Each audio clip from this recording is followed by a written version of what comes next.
जय हिंद साथियों, आप सभी का स्वागत करता हूं ज्ञानपीठ जी के पॉइंट के यूट्यूब चैनल पर। दोस्तों, आइए शुरू करते हैं। उत्तर प्रदेश पुलिस भर्ती परीक्षा 2026 के लिए 25 दिन 25 मॉक टेस्ट की श्रृंखला में एक और नया मॉक टेस्ट सेट नंबर 10 है। इससे पहले 9 सेट में अपलोड कर चुका हूं और बहुत ही उत्कृष्ट लेवल के प्रश्न मैंने इसमें शामिल किए हैं। तो चलिए शुरू करते हैं आज का मॉक टेस्ट पहले प्रश्न के साथ। क्या कहा गया है? पहला प्रश्न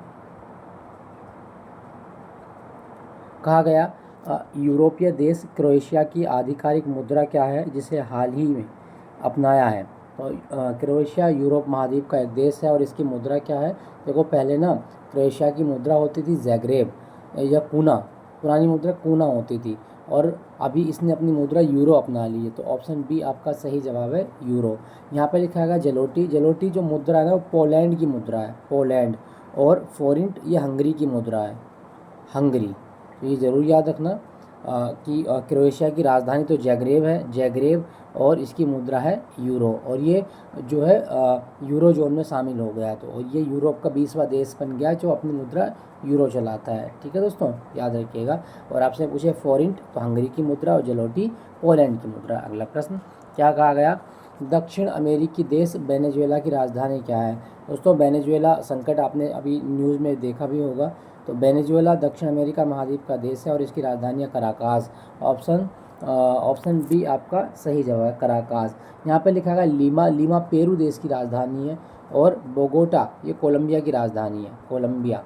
तो कोलंबिया की राजधानी बोगोटा। हमसे पूछा था दक्षिण अमेरिका का देश वेनेजुएला की राजधानी कराकास है। अगला प्रश्न, जापान की मुद्रा येन है, लेकिन क्या आप जानते हैं कि दक्षिण कोरिया की मुद्रा क्या है? तो देखो, जापान की मुद्रा तो येन हो गई है ना, क्या है? येन। और दक्षिण कोरिया में क्या चलती है? चलती है वॉन। ऑप्शन ए आपका सही जवाब है, वॉन मुद्रा चलती है। क्लियर, याद रखना, पूछा जाता है। रिंगित जो है ये मलेशिया की मुद्रा है, रिंगित मलेशिया की मुद्रा का नाम है। बहत की मैं बात करूँ तो ये थाईलैंड की मुद्रा है, थाईलैंड, थाईलैंड की मुद्रा बहत। अगला प्रश्न क्या कहा गया? मध्य एशियाई देश कजाकिस्तान की राजधानी का वर्तमान आधिकारिक नाम क्या है? तो दोस्तों, कजाकिस्तान की राजधानी की हम बात करें तो उसका नाम होता था अस्ताना, लेकिन बाद में नाम बदल के नूर सुल्तान कर दिया गया और फिर बाद में नाम बदल के अस्ताना कर दिया गया। तो जो राजधानी है वो अस्ताना है आज के टाइम में। ठीक है, अस्ताना। अगला प्रश्न, अच्छा मैं आपको एक चीज़ और बता दूँ। कजाकिस्तान दुनिया का सबसे बड़ा स्थल अवरुद्ध देश है, दुनिया का सबसे बड़ा लैंड लॉक्ड कंट्री है कजाकिस्तान और इसकी राजधानी है अस्ताना। अगला प्रश्न क्या कहा गया है? दक्षिण अफ्रीका के देश मिस्र की मुद्रा कौन सी है? तो दोस्तों, मिस्र में कौन सी मुद्रा चलती है? आपका आंसर होगा इजिप्टियन पाउंड चलता है। ऑप्शन ए आपका सही जवाब है, पाउंड। क्लियर, याद रखना। यहाँ लिखा है दिरहम। दिरहम संयुक्त अरब अमीरात की मुद्रा, यूएई की मुद्रा दिरहम है। अगला प्रश्न क्या कहा गया? भारतीय संसद के संदर्भ में सत्रावसान अर्थात प्रोगेशन करने की शक्ति किसके पास है? तो संसद में जो सत्रावसान किया जाता है उसकी शक्ति किसके पास है? आंसर होगा भारत के राष्ट्रपति के पास। संसद को प्रोगेशन करने की जो पावर है वो राष्ट्रपति को दी गई है। संसद के सत्र को बुलाना और समाप्त करना ये राष्ट्रपति का अधिकार है। ठीक है, ये आप याद रखना, पूछा जा सकता है। और मैं आपको बता दूं, भारत की जो संसद है ना, ये ब्रिटेन की संसदीय प्रणाली पर आधारित है। ठीक है, ये भी आप याद रखिएगा। तो प्रोगेशन पावर राष्ट्रपति। अगला प्रश्न क्या कहा गया? संसदीय कार्यवाही में तारांकित प्रश्नों का उत्तर किस रूप में दिया जाता है? तो संसदीय कार्यवाही में तारांकित प्रश्न वे प्रश्न होते हैं जो मौखिक रूप से जिनका उत्तर दिया जाए। तो ऑप्शन बी आपका सही जवाब है, मौखिक रूप से पूछे जाने या उत्तर दिए जाने वाले प्रश्नों को तारांकित प्रश्न कहा जाता है। Option B. ठीक है दोस्तों, याद रखिएगा। अगला प्रश्न, लोकसभा की नियमावली में नियम 377 का मुख्य उद्देश्य क्या है? तो दोस्तों, लोकसभा की जो नियमावली है उसमें नियम 377 क्या कहता है? ये कहता है कि सांसद उन मुद्दों को उठाएंगे जो अन्य नियमों के तहत नहीं उठाए जा सकते। तो इसका सही आंसर क्या होगा? उन महत्वपूर्ण मामलों को उठाना जो प्रश्नकाल या शून्यकाल में नहीं आ सके हैं। तो ऑप्शन बी आपका सही जवाब है। क्लियर, याद रखिएगा। अगला प्रश्न, संसद के किसी सदस्य द्वारा सदन के अध्यक्ष की अनुमति के बिना लगातार कितने दिनों तक अनुपस्थित रहने पर उसकी सदस्यता समाप्त की जा सकती है? तो लगातार यदि आप 60 दिन तक अनुपस्थित रहते हैं तो आपकी सदस्यता रद्द हो जाएगी। और ये अनुच्छेद 101(4) में लिखा गया है, 101 4। तो ये जरूर याद रखना, अगर आप बिना सूचना के अनुपस्थित रहते हैं 60 दिन तक तो आपकी सदस्यता रद्द की जा सकती है। क्लियर, याद रखिएगा। अगला प्रश्न क्या कहा गया, क्वेश्चन है सचेतक या विहिप नामक पद का भारतीय संसद व्यवस्था में क्या कार्य होता है। दोस्तों विहिप की अगर हम बात करें तो विहिप जो है ना एक तरह से पार्टी का एक घोषणा पत्र है जिसमें अनुशासन की बातें की जाती हैं। तो सदन में अनुशासन बनाए रखना और अपनी पार्टी के सदस्यों को मतदान के लिए निर्देशित करना, ये विहिप का कार्य होता है। ठीक है दोस्तों, याद रखिएगा विहिप एक पार्टी का आदेश होता है। अगर पार्टी के आदेश का डिसोबे करने पर पार्टी से आपको निलंबित भी किया जा सकता है। तो इसका सही आंसर क्या होगा, ऑप्शन ए, संसद में अनुशासन बनाए रखना। ठीक है, और उपस्थित रहने पर पार्टी लाइन पर वोट देना। ठीक है, ये आप याद रखिएगा, आपसे पूछा जाएगा कभी। अगला प्रश्न क्या है, भारत में विदेशी मुद्रा भंडार का प्रबंधन और नियंत्रण किसके द्वारा किया जाता है। दोस्तों भारत में जो विदेशी मुद्रा का प्रबंधन होता है वो कौन करता है, तो आपका आंसर होगा ऑप्शन बी, आरबीआई करता है, आरबीआई। और मैं आपको बता दूं आरबीआई जो बना था ना ये 1934 में बना था और आरबीआई का राष्ट्रीयकरण कब हुआ, 1949 में हुआ था। ठीक है दोस्तों, याद रखना। तो भारत में विदेशी मुद्रा भंडार का जो प्रबंधन है वो आरबीआई के पास होता है। दोस्तों क्या आपको पता है अंतर्राष्ट्रीय बैंक दिवस कब होता है।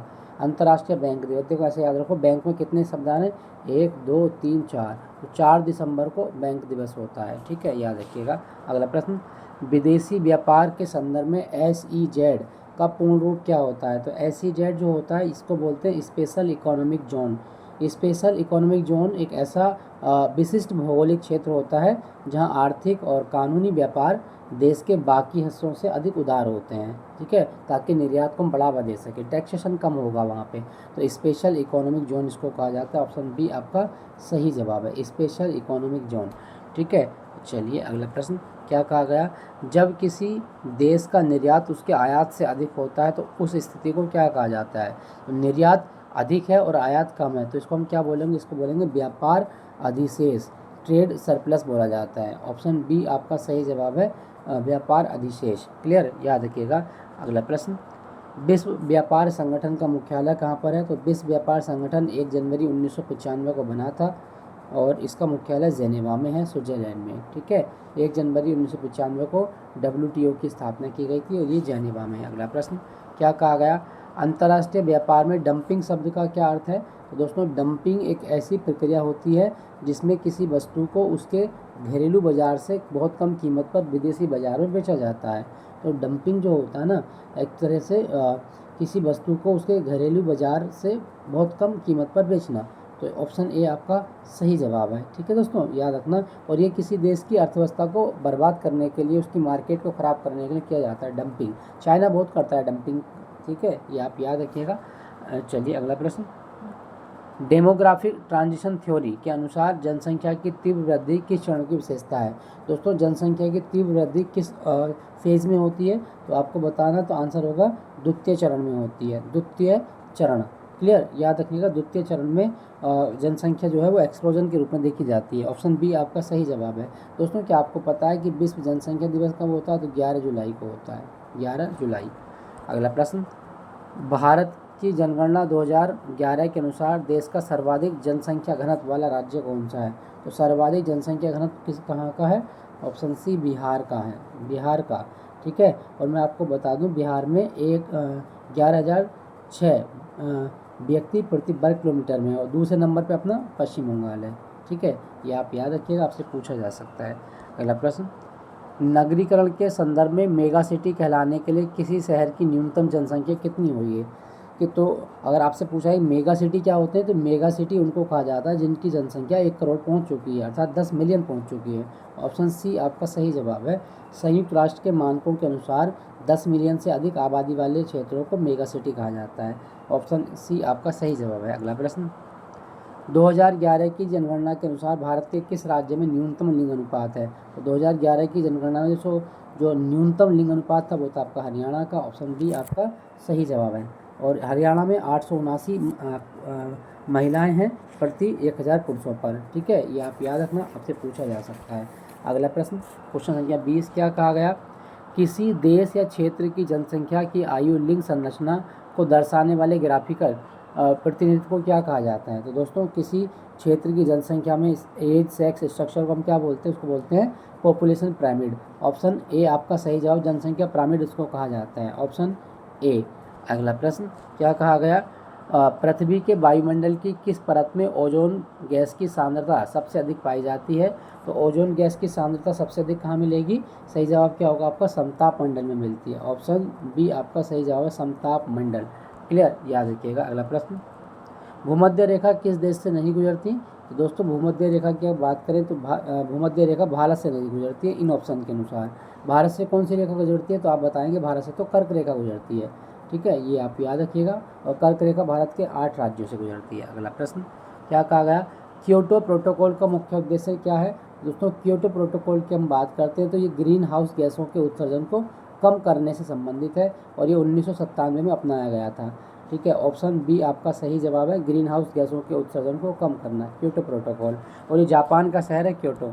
अगला, भारत की साइलेंट वैली जो अपनी समृद्ध जैव विविधता के लिए जानी जाती है किस राज्य में है। तो साइलेंट वैली नेशनल पार्क कहाँ पर है, आंसर होगा ऑप्शन सी, केरल में है, silent valley national park Kerala. और मैं बता दूं जैव विविधता दिवस कब होता है, तो 22 मई को, यानी कि कल मनाया गया था विश्व जैव विविधता दिवस, तो ये भी आप याद रखिएगा।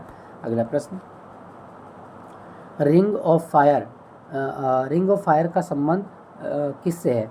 तो आपको बताना है कि रिंग ऑफ फायर क्या है, तो आप याद रखिएगा कि पैसिफिक महासागर में एक क्षेत्र जो सक्रिय ज्वालामुखी और भूकंप के लिए जाना जाता है, ऑप्शन बी आपका सही जवाब है, ठीक है, ऑप्शन बी।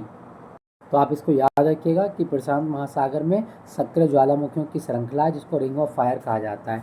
क्लियर दोस्तों, चलिए अगला प्रश्न, पारिस्थितिकी तंत्र शब्द का प्रयोग किसके द्वारा किया गया। तो इकोसिस्टम शब्द किसने दिया था, इकोसिस्टम शब्द दिया एजी टैंसले ने, ऑप्शन बी आपका सही जवाब है, एजी टैंसले, ठीक है। और ये 1935 में ये शब्द दिया गया था, ठीक है। और आपसे पूछे इकोलॉजी शब्द, तो इकोलॉजी शब्द जो दिया था वो दिया था हैकल ने, इकोलॉजी हैकल ने, और टैंसले ने इकोसिस्टम दिया था। अगला प्रश्न, भारत का एकमात्र सक्रिय ज्वालामुखी बैरन द्वीप कहाँ पर है। तो दोस्तों भारत का एकमात्र सक्रिय ज्वालामुखी बैरन द्वीप वो अंडमान निकोबार में, ऑप्शन बी आपका सही जवाब है, अंडमान निकोबार। अगला प्रश्न क्या कहा गया, वैश्विक स्तर पर रेड डाटा बुक किसके द्वारा जारी की जाती है जो लुप्त प्राय प्रजातियों की सूची रखती है। तो रेड डाटा बुक IUCN की रिपोर्ट होती है, IUCN international union for conservation nature, जिसका मुख्यालय स्विट्जरलैंड के ग्लैंड शहर में है। तो ग्लैंड शहर में इसका मुख्यालय है, ये हर साल रेड डाटा बुक पब्लिश करती है। अगला प्रश्न क्या कहा गया है, सुंदरबन डेल्टा में पाए जाने वाले जंगलों को मुख्य रूप से किस प्रकार के वन कहा जाता है। तो सुंदरबन डेल्टा दुनिया का सबसे बड़ा डेल्टा है जो गंगा और ब्रह्मपुत्र नदियों के संयुक्त रूप से बनता है और ये मैंग्रोव वनस्पति के लिए जाना जाता है, ऑप्शन बी आपका सही जवाब है, सुंदरबन का डेल्टा, सुंदरी के वृक्ष पाए जाते हैं यहाँ पे और जो मैंग्रोव वनस्पति होती है एक प्रकार की, ठीक है, ये आप याद रखना। और यहाँ पे कौन सी दो नदियों का संगम होता है, तो गंगा और ब्रह्मपुत्र नदियों पर बनता है सुंदरबन का डेल्टा, गंगा और ब्रह्मपुत्र, क्लियर, याद रखिएगा। और ये मैंग्रोव फॉरेस्ट के लिए जाना जाता है। अगला प्रश्न, एल्बिडो, एल्बिडो शब्द का भूगोल और पर्यावरण में क्या अर्थ है। तो एल्बिडो शब्द की अगर हम बात करते हैं तो कि ये एक सूर्य की प्रकाश की वो मात्रा जो धरती से टकरा कर वापस हो जाती है। देखो जैसे ये सूर्य है, ठीक है, और ये धरती है हमारी, ये सरफेस मान लिया। अब सूर्य का प्रकाश धरती पर आया इस तरह से, ठीक है, तो सूर्य का प्रकाश की वो मात्रा जो धरती से टकरा कर वापस हो गई, ऊपर ही दोबारा ऊपर चली गई, ठीक है, धरती पर टकराई और ये चली गई, धरती पर टकराई और चली गई, धरती पर टकराई चली गई। तो ये जो मात्रा है सूर्य के प्रकाश की जो धरती से टकरा कर वापस चली जाती है उसी को बोलते हैं एल्बिडो। तो हम वही बताएंगे कि किसी सतह द्वारा परावर्तित सौर विकिरण की मात्रा को एल्बिडो कहा जाता है, ऑप्शन ए आपका सही जवाब है, ठीक है, याद रखिएगा। अगला प्रश्न, बिहू भारत के किस राज्य का सबसे प्रसिद्ध लोक नृत्य और फसल कटाई त्यौहार है। तो बिहू की अगर हम बात करें तो आप जानते हैं ये असम में होता है और एक साल में 3 बार बिहू आयोजित किया जाता है, ठीक है। असम का एक डांस आप याद रखिएगा, बुगरुम्बा डांस, जिसको तितली डांस भी कहा जाता है, तो ये काफ़ी फेमस है, आपके एग्जाम में कई बार आता है बुगरुम्बा डांस। एक और याद रखना आप, भोजपाल या भोरताल डांस भी आपका असम का है, ठीक है। और एक और याद रखना खेल गोपाल, तो खेल गोपाल डांस भी असम का है, क्लियर, याद रखेंगे। हमसे पूछा गया था बिहू असम का। अगला प्रश्न, प्रसिद्ध मधुबनी चित्रकला भारत के किस राज्य में उत्पन्न हुई है। तो मधुबनी चित्रकला का संबंध बिहार से है, ऑप्शन बी आपका सही जवाब, बिहार। और मैं आपको बता दूं ये बिहार के मिथिला क्षेत्र की पारंपरिक लोक चित्रकला शैली है, ठीक है, मिथिला क्षेत्र, जरूर याद रखिएगा, मिथिला। और बिहार का ना 2 डांस याद रखना, जटा जटिन और विदेशिया। तो जटा जटिन और विदेशिया ये कहाँ के लोक नृत्य हैं? तो बिहार के लोक नृत्य हैं। अगला प्रश्न क्या कहा गया है? राजस्थान का वह प्रसिद्ध लोक नृत्य है जिसमें महिलाएं सिर पर कई घड़े रखकर और जलते हुए दीपक के साथ नृत्य करती हैं। तो वो कौन सा डांस है? आंसर होगा चरी। चरी डांस में महिलाएं जो है अपने सिर पर घड़े रखती हैं और उसके ऊपर दीपक रखती हैं, तब ये डांस करती हैं। चरी डांस है, ठीक है दोस्तों। घूमर आप जानते हैं, कालबेलिया को सपेरा का नृत्य कहा जाता है। अगला प्रश्न क्या कहा गया है? यक्षगान किस दक्षिण भारतीय राज्य का पारंपरिक रंगमंच या नृत्य है? तो यक्षगान कर्नाटक का होता है। ऑप्शन सी आपका सही जवाब है। कर्नाटक में ढोलू कुनीथा भी होता है, ढोलू कुनीथा। तो ये भी आप याद रखना, आपसे पूछा जा सकता है। अगले प्रश्न की बात करते हैं, क्या कहा गया? पश्चिम बंगाल और झारखंड में गाया जाने वाला कौन सा रहस्यवादी लोक संगीत यूनेस्को की अमूर्त सांस्कृतिक सूची में शामिल है? तो दोस्तों इसका सही आंसर क्या होगा? वो होगा आपका बाउल। बाउल एक लोक संगीत है जो पश्चिम बंगाल और झारखंड में गाया जाता है और ये यूनेस्को की अमूर्त विरासत सूची में शामिल है। क्लियर, याद है। लावणी की बात करूँ तो ये महाराष्ट्र का है, लावणी महाराष्ट्र में। पंडवानी की बात करूँ तो छत्तीसगढ़ में है, पंडवानी छत्तीसगढ़ का लोक संगीत है। और खजरी, खजरी मिर्ज़ापुर और बनारस के क्षेत्र में गाया जाने वाला लोकगीत है जो वर्षा ऋतु में गाया जाता है, खजरी। क्लियर, याद रखिएगा। अगला प्रश्न, महाराष्ट्र के प्रसिद्ध लोक नाट्य शैली का नाम क्या है जिसमें ढोलकी की थाप पर लावणी नृत्य किया जाता है? तो दोस्तों सही जवाब क्या होगा? ऑप्शन बी, तमाशा। महाराष्ट्र की जो तमाशा शैली है, ढोलकी की थाप पर लावणी नृत्य किया जाता है तमाशा में। अगला प्रश्न क्या कहा गया? पंजाब का कौन सा ऊर्जावान लोक नृत्य है मुख्य रूप से पुरुषों द्वारा बैसाखी के त्यौहार पर फसल कटाई की खुशी में किया जाता है? सही जवाब क्या होगा? भांगड़ा किया जाता है। ऑप्शन बी आपका सही जवाब है, भांगड़ा। ठीक है दोस्तों, याद रखिएगा, भांगड़ा। अगला प्रश्न क्या कहा गया? कलारीपयट्टू को भारत की सबसे पुरानी जीवित युद्ध कला अर्थात मार्शल आर्ट माना जाता है। ये किस राज्य से संबंधित है? दोस्तों कलारीपयट्टू एक प्रकार की मार्शल आर्ट है जो हाथ में तलवार लेकर खेली जाती है और ये कहाँ की है? आंसर होगा आपका ऑप्शन बी, केरल की है। कलारीपयट्टू केरल। तमिलनाडु की कौन सी? तो सिलम्बम। ठीक है, सिलम्बम। तो ये तमिलनाडु की मार्शल आर्ट है। पंजाब की है गतका, गतका। और मणिपुर की है थांगटा। ये सारी मार्शल आर्ट भी आप याद रखें। थांगटा मार्शल आर्ट मणिपुर, सिलम्बम तमिलनाडु, गतका पंजाब और कलारीपयट्टू केरल। ठीक है, याद रखिएगा। अगला प्रश्न, प्रसिद्ध लोक कला या गौंड कला का संबंध मुख्य रूप से किस राज्य से है? तो लोक कला या गौंड कला का संबंध जो है ना वो आपका मध्य प्रदेश से है। मध्य प्रदेश, गौंड जनजाति मध्य प्रदेश में पाई जाती है। क्लियर, याद रखना। मध्य प्रदेश के एक डांस मैं आपको बता देता हूँ, वो है मटकी। तो मटकी डांस ये मध्य प्रदेश का, और एक मांझ, ठीक है, एक गिरदा, ये सारे डांस, और एक और ना बिरहोर, बिरहोर, ये सारे डांस मध्य प्रदेश के हैं। क्लियर, याद रखिएगा। अगला प्रश्न, उत्तर प्रदेश के मिर्ज़ापुर क्षेत्र में वर्षा ऋतु में गाया जाने वाला प्रसिद्ध लोकगीत का नाम क्या है? तो मिर्ज़ापुर क्षेत्र में कजरी गाई जाती है। ऑप्शन बी आपका सही जवाब है। ठीक है, और आला आप जानते हैं बुंदेलखंड में होता है। अगला प्रश्न क्या कहा गया? निम्नलिखित युग्मों में कौन सा सही सुमेलित नहीं है? देश और राजधानी। कतर की राजधानी दोहा है, कतर, कतर खाड़ी देश है और इसकी राजधानी दोहा है, तो बिल्कुल सही है। ठीक है, उसके बाद में ऑस्ट्रेलिया की राजधानी सिडनी, ये गलत है। ऑस्ट्रेलिया की राजधानी तो कैनबरा है, कैनबरा। ठीक है, और ओटावा कनाडा, ये सही है। वियतनाम हनोई, ये भी सही है, लेकिन ऑस्ट्रेलिया की राजधानी सिडनी नहीं है, ऑस्ट्रेलिया की राजधानी कैनबरा है। यही आपका गलत सम्मिलित किया गया था। अगला प्रश्न क्या कहा गया? संसदीय भाषा में पॉइंट ऑफ ऑर्डर अर्थात औचित्य का प्रश्न कब उठाया जाता है? तो संसदीय भाषा में जब भारत में संसदीय कार्रवाई चलती है तो पॉइंट ऑफ ऑर्डर का हम बात जब करते हैं तो जो सदन की कार्रवाई संविधान या सदन के अनुसार चले, नहीं चल रही हो, तब हम पॉइंट ऑफ ऑर्डर उठाते हैं। तो आपका ऑप्शन बी सही है। जब संसद की कार्यवाही संविधान या सदन के नियमों के अनुसार नहीं चल रही हो उसको हम बोलते हैं पॉइंट ऑफ ऑर्डर। क्लियर, याद रखिएगा। अगला प्रश्न, भुगतान संतुलन के चालू खाते में निम्नलिखित में से किसे शामिल नहीं किया जाता? तो भुगतान संतुलन के चालू खाते में हम किसको शामिल नहीं करते? आंसर होगा एफडीआई को। प्रत्यक्ष विदेशी निवेश को हम शामिल नहीं करते, एफडीआई। ऑप्शन सी आपका सही जवाब है। ठीक है दोस्तों, याद रखना, अच्छा क्वेश्चन है। चालू खाते में किसको शामिल नहीं किया जाता? तो एफडीआई को नहीं करते हैं। अगला प्रश्न, माल्थस के जनसंख्या सिद्धांत के अनुसार जनसंख्या किस दर से बढ़ती है? तो दोस्तों माल्थस के अगर हम थ्योरी पढ़ें जनसंख्या सिद्धांत की तो वो क्या कहता है? माल्थस कहता है कि जो जनसंख्या होती है ना वो ज्यामिति की दर से बढ़ती है, ज्यामिति की दर। ऑप्शन बी आपका सही जवाब है। कैसे? जैसे 1 1 से 2, 2 से 4, 4 से 8 और 8 से 16। जबकि खाना जो बढ़ता है वो अंकगणितीय दर से बढ़ता है। खाना 1, 2, 3, 4, 5। तो माल्थस ने यही बताया कि जनसंख्या का जो सिद्धांत है उसमें कि जनसंख्या में जो वृद्धि होती है वो ज्यामितीय दर से होती है, और जो खाद्य में वृद्धि होती है वो अंकगणितीय दर से होती है। अंकगणितीय में से 1, 2, 3, 4, जनसंख्या में 1 से 2, 2 से 4, 4 से 8, 8 से 16, 16 से 32, 32, 64 इस तरह से बढ़ती है। ठीक है, तो यही है माल्थस का पॉपुलेशन थ्योरी। बड़ा इंपॉर्टेंट है, कई बार एग्जाम में आता है, आप इसको याद रखिएगा। अगला प्रश्न क्या है? ओजोन परत को नष्ट करने वाली क्लोरोफ्लोरो CFC के विकल्प के रूप में मॉन्ट्रियल प्रोटोकॉल के तहत किसे अपनाने पर सहमति बनी है? तो दोस्तों क्लोरोफ्लोरोकार्बन की जगह आप किसको अपनाएंगे? तो सही जवाब क्या होगा? HFC, हाइड्रोफ्लोरोकार्बन को, HFC हाइड्रोफ्लोरोकार्बन। क्लियर, याद रखिएगा। और हाइड्रोफ्लोरोकार्बन ओजोन परत को नुकसान नहीं पहुंचाती। क्लियर, याद रखिएगा। अगला प्रश्न क्या कहा गया? अच्छा, यहाँ पे ना लिखा गया मीथेन। मीथेन वो गैस है जो दलदल वाले क्षेत्रों में पाई जाती है। CH4 इसका फार्मूला होता है। और मैं बता दूं, जो जुगाली करने वाले पशु होते हैं ना, आपने गाय भैंस देखी होंगी, वो जुगाली करती रहती हैं। तो पशु जुगाली के दौरान कौन सी गैस निकालते हैं? तो मीथेन निकालते हैं। क्लियर, याद रखना। अगला प्रश्न, भारत में निम्नलिखित में कौन सा मिट्टी का प्रकार क्षेत्रफल की दृष्टि से सबसे बड़े भाग पर पाया जाता है? तो भारत में सबसे ज़्यादा जो मिट्टी पाई जाती है वो मिलती है जलोढ़ मिट्टी। ऑप्शन बी आपका सही जवाब है, एलुवियल सॉइल। और ये भारत की मोस्ट फर्टाइल सॉइल है, सबसे अधिक उपजाऊ मिट्टी है, मोस्ट फर्टाइल। क्लियर, याद रखिएगा। अगला प्रश्न क्या कहा गया?